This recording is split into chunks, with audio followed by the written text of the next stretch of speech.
Halo semuanya, nama gue Ira Suksana dan selamat datang di jurnal film gue yang lainnya.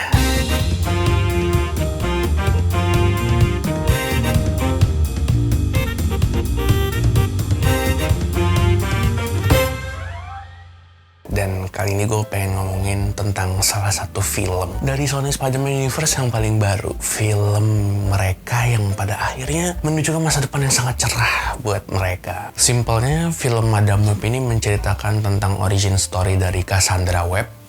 Jadi Cassandra Web ini adalah seseorang yang nantinya akan menjadi seorang Spider People bernama Madame Web. Beda dengan Spider-Man People lainnya yang mengandalkan kekuatan dan sebagainya untuk menjadi superhero. Di sini dia lebih mengandalkan ke visi masa depannya untuk membantu para Spider People gitu. Karena dia itu bisa mengakses sebuah jaringan ruang dan waktu bernama Web Life and Destiny gitu. Ketika gue ngeliat trailernya, gue memiliki ekspektasi yang sangat-sangat rendah gitu. Gue ngerasa kayak, ini udah kayak film Spider-Man Lotus gitu, udah kayak kelasnya tuh parodi. Dan ketika gue nonton, film ini bener-bener berhasil untuk mewujudkan ekspektasi tersebut gitu. Bahkan memberikan hasil yang lebih rendah daripada ekspektasi yang gue punya. Gue lupa, kalau nggak salah di sekitar 10 menit pertama aja, film ini udah ngasih kesan yang sangat wah gitu kepada penonton gitu. Karena yang namanya film itu kan 10 menit pertama itu adalah impresi yang sangat diperlukan gitu. Jadi kita perlu impresi yang bagus untuk para penonton untuk tetap stay di dalam bioskop sampai akhir gitu. Sesi flashback di awal film itu udah menyuguhkan skill acting pemain yang sangat-sangat wadidaw gitu ya, sangat-sangat menjiwai jiwa raga, membuat gue aku sangat berempati kepada ibu hamil itu gitu ya. Dan gue aku sangat ketakutan melihat calon penjahat untuk film ini gitu.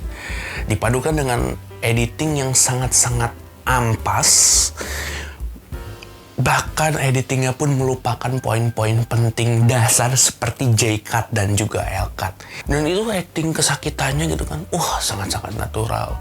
Dialog yang terjadi di situ, sangat-sangat natural, sangat-sangat fluid gitu.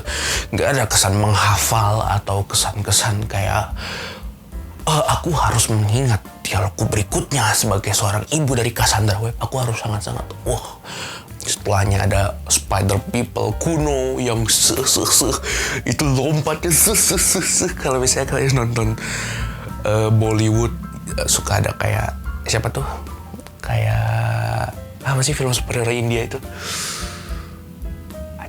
kayak Rawan gitu ya, kayak Rawan itu kan ada tuh Rawan, tau gak superhero Shah Rukh Khan. Dan setelah tadi gue singgung soal penjahatnya yang di sini sangat terlihat menyeramkan, mama aku takut gitu ya. Setelahnya kan dia lanjut lagi di timeline utama filmnya gitu ya, setelah flashback, dan film ini memberikan kesan yang sangat bagus kepada penjahatnya gitu ya. Jadi dengan bagaimana cara mereka menceritakan penjahat itu, bagaimana acting penjahat itu, saya sampai lupa penjahatnya itu namanya siapa dan dia di sini ngapain gitu. Lu bayangin, dia mengancam membunuh orang gitu ya.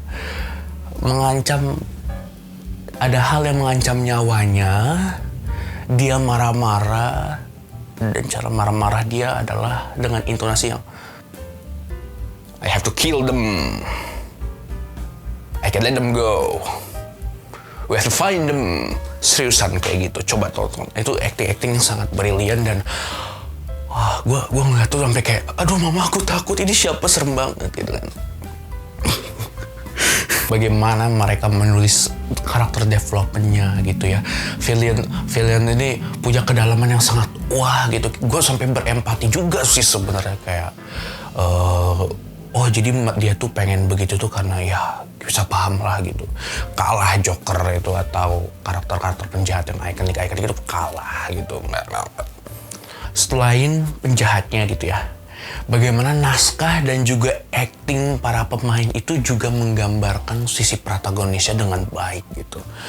Madame Web Cassandra Web dengan 3 cewek yang gue lupa namanya siapa dan mereka itu apa ngapain dan di sini kenapa gitu kan, punya karakter arc yang sangat keren gitu. Apalagi karakter Cassandra Web gitu. Di sini mereka itu berusaha untuk memberikan development buat dia gitu. Awalnya dia tuh ngapain sih harus ngebantu gitu, dan abis itu digambarkan dia itu dapat sebuah mandat gitu dari kata-kata ikonik Spider-Man yang dibalik gitu kan. Kalau kamu mengambil tanggung jawab, kamu akan mendapatkan kekuatan yang besar. Anjay, ketika dialog itu terkatakan gitu ya, dikatakan oleh orang random yang entah dari mana, orang suku pedalaman yang somehow bajunya bagus dan kita nggak diperlihatkan dia tinggal di mana ya. Orang itu ketika ngomong itu, gue langsung kayak, wah, merinding. Semua itu dikarenakan karena dari awal memang sebelum ada dialog itu ada setup yang bagus untuk si Cassandra Webb gitu ya. Kayak awalnya dia dibikin karakter abu-abu, malas membantu orang, tapi dia mulai merasakan ada tanggung jawab yang datang kepada dia, dan itu tersampaikan dengan sangat jelas gitu. Nyampe ke menonton gitu, gue nyampe kayak wah terenyuh gitu, kayak wah ini karakter developmentnya keren banget sih, dari yang tadinya manusia yang tidak mau terlibat masalah gitu ya, jadi kayak aku harus membantu mereka. Itu sangat jelas banget bisa dilihat gitu. Belum lagi 3 cewek lainnya, backstory-nya sangat sedih. Ada yang bapaknya dideportasi, ada yang bapaknya nikah lagi, ada yang telat bayar kosan gitu. Pokoknya karakter development-nya keren lah. Apalagi ketika ada adegan visi masa depannya Madam Web, yang Madam Web-nya udah jadi cosplayer gitu ya. Berdiri berempat bareng mereka pakai baju Spider-Man yang sangat-sangat terlihat seperti baju cosplay gitu ya. Wah, itu sangat epic sekali, berdiri berempat di atas gedung, rambut berkibar. Wah, mama aku merinding. Dan kalau misalnya di film monster, gua memuji screenplay mereka yang bikin film ini terlihat hidup, fluid, bernafas. Itu masih kalah sama film ini. Screenplay-nya di sini jauh-jauh lebih jenius, lebih clever, lebih apa ya. Jadi begitu gua nonton tuh kayak wah, bener-bener masuk ke dalam ceritanya. Bagaimana cara mereka memberikan penceritaan, pacing itu sangat-sangat enak gitu. Kayak di awal film langsung rame dar-der-dor, dipadukan dengan editing yang sangat-sangat eksperimental dan jenius. Baru adegan awal film langsung kamera movement yang handheld shoot gitu kan. Abis ada mobil berhenti, transisi. Wah, sangat jenius. Tidak membuat kepala saya pusing sama sekali.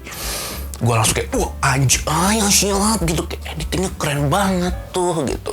Banyak di sini momen-momen yang sangat jenius gitu ya.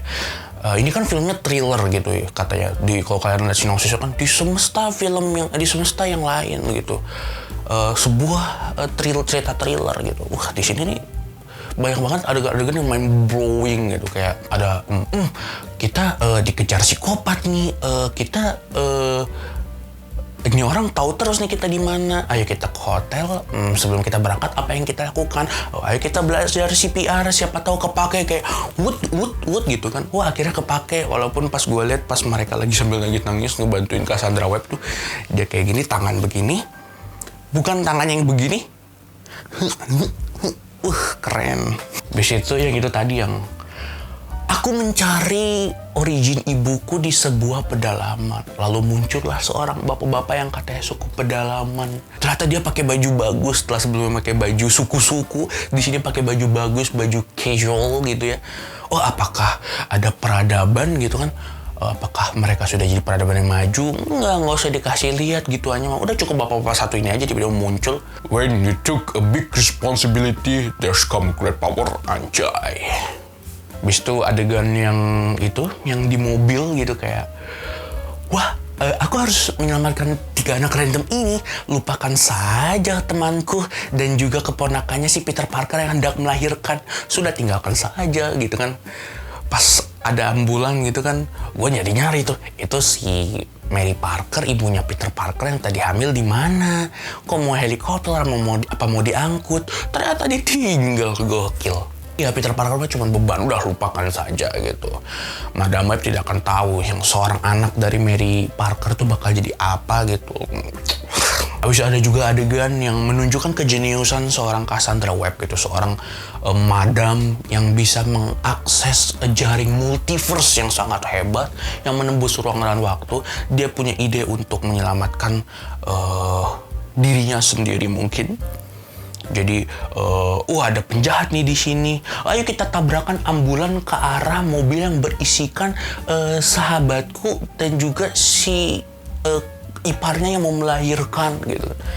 Oh pasti tidak akan kena gitu. Kan sudah diatur sama stand koordinat gitu. Habis itu ketika adegan itu jalan gitu kan, dari sudut pandang si penjahatnya nih kayak, wah ada mobil nih dari atas, wing. Wah kayaknya gue nggak kena nih, gue lompat wing gitu. Somehow dia lompat. Iya gue tahu dia punya kekuatan laba-laba yang sangat spektakuler gitu, yang lompatnya kayak kodok itu. Rasanya kayaknya ganjil dia kalau tiap berapa menit dia nggak lompat kayak gitu, kayak wing gitu kan. Biar ketakor lompat terus gitu kan. Ya cukup saja satir-satir dan sebagainya. Cuman intinya film ini adalah another film Sony Spider-Man Universe yang cukup gagal ya. Bukan dalam artian tidak bisa memberikan sesuatu yang bombastik dalam segi plot dan penyajian gitu ya, tapi bahkan menjadi film yang rapi aja itu jauh dari kata iya. Gue nggak tahu mereka nih kenapa, what's wrong with Sony Pictures. Soalnya film ini sangat low budget, gak ada persiapan yang matang, kurang di segala titik, mulai dari tahap praproduksi, penceritaan, sampai bahkan editingnya gitu. Padahal jujur menurut gue skill Madame Web itu cukup menarik untuk dieksplorasi gitu dengan kemampuan time loopingnya gitu, kayak kita tuh bisa ngelihat pertunjukan time looping yang sangat menarik gitu. Yang ini nggak bohong ya, sebenarnya di sini nih ada 2 sequence yang sebenarnya gue cukup suka, kayak sequence kereta dan juga tempat makan. Itu cukup menarik gitu untuk diikuti gitu, untuk menggambarkan bagaimana kemampuan Cassandra Webb gitu. Cuman sisanya itu benar-benar sampah sih.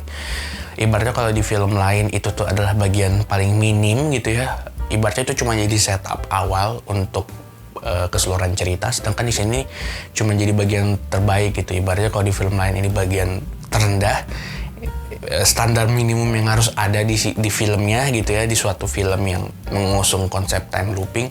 Sedangkan kalau di sini ini ya itulah adegan paling bagus yang bisa diapresiasikan dengan sungguh-sungguh. Sisanya gue nggak tahu kenapa di sini Dakota Johnson actingnya jelek banget gitu. Kayak kita bisa tahu pemain itu actingnya bagus apa enggak itu adalah dari cara dia bernafas gitu. Gue denger dialog mereka tuh rasanya sesek, dalam artian gue ngerasa mereka tuh kayak menahan. Mereka kayak bernafas tuh nafasnya bukan nafas yang dilepas, nafasnya ditahan. Nah itu kesannya tuh kayak acting banget. Oh look what happened, gitu. Apalagi karakter figurannya itu jangan ditanya lah, kayak karakter-karakter yang di pas cara pesta atau pas emergency gitu. Kayak apakah saya memberikan ekspektasi yang salah kepada pemain 50 Shades series ini gitu, kayak ini kenapa harus ada beginian sih? Sumpah mereka di sini nggak kelihatan anjir. Kayak gimana Madame Web menurut kalian? Gue nggak akan ngasih nilai karena yang namanya pemberian nilai di suatu film itu nggak bisa benar-benar objektif gitu ya, karena terlepas dari subjektivitas tiap orang, jenis tiap film itu ada sudut-sudut yang nggak bisa di-compare satu sama lain gitu. Apalagi film ini, masterpiece satu ini gitu. Jadi kalian berpatah-patah jadi bahwa film ini menurut kalian gimana? Gue sih setuju kalau film ini dibilang sebagai sebuah masterpiece gitu ya. Dia bisa bersanding dengan film Morbin Time gitu ya. Jadi kayak gitu sih.